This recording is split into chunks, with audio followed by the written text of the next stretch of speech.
I've been at the city since mid-November of 2025, so a little bit shy of 8 months at this point.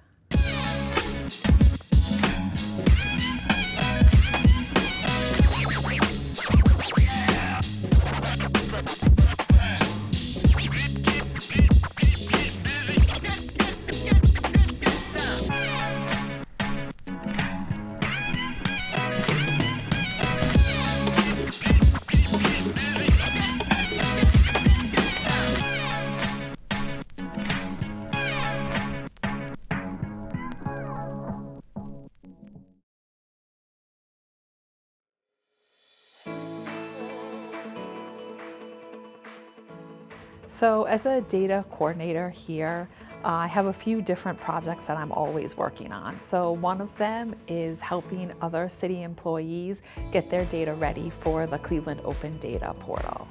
And another thing that I work on is there are data leads around the city that have been identified by their department or division. And those are people that really work with their own department's data. And I coordinate a monthly meeting. Yeah, so actually I have my husband to thank for that. He came across the job posting, thought it looked interesting, and sent it my way. I'd been working in other positions and other organizations with data for about 25 years or so, but this was different. I had never worked in government before, so I applied and went through the interview process and feel really fortunate that I got hired, and I'm really happy here in my role.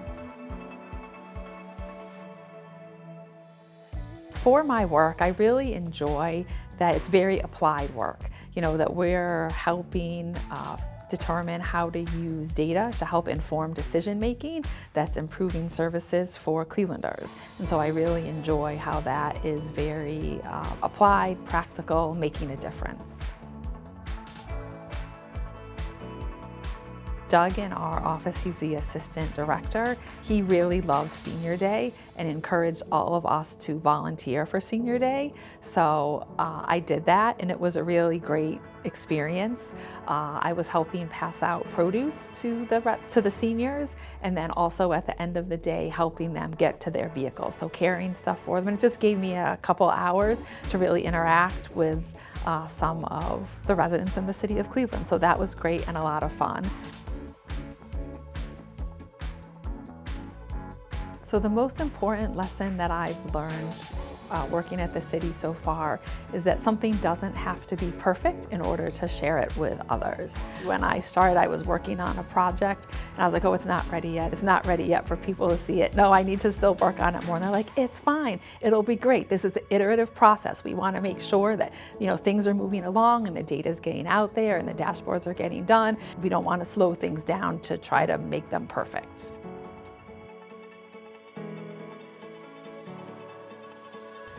So my husband and I really enjoy making cookies, and we often give them away to friends, neighbors, families, co-workers, and we've had people tell us that we should start a bakery.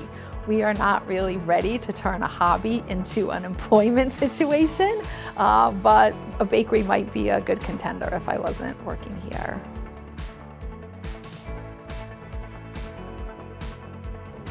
So I grew up terrified of dogs when I was a kid.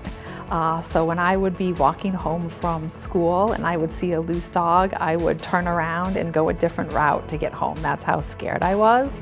I currently have a 3-year-old Newfoundland.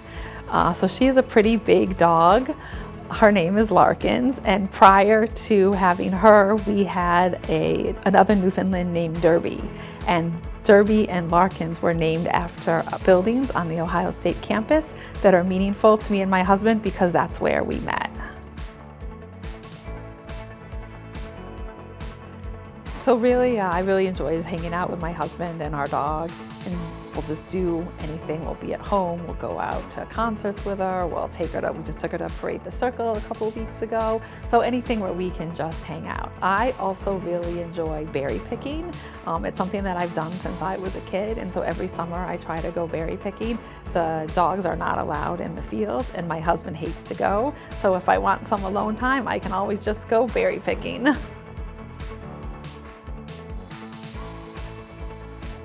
So my favorite restaurant is the Brewster Inn in Cazenovia, New York. It's close to where I grew up, and my brother is the co-owner of the inn and the restaurant. So of course I have to say it's wherever he has a restaurant would be my favorite. And then, but more locally, I'm always up for a good dog-friendly patio.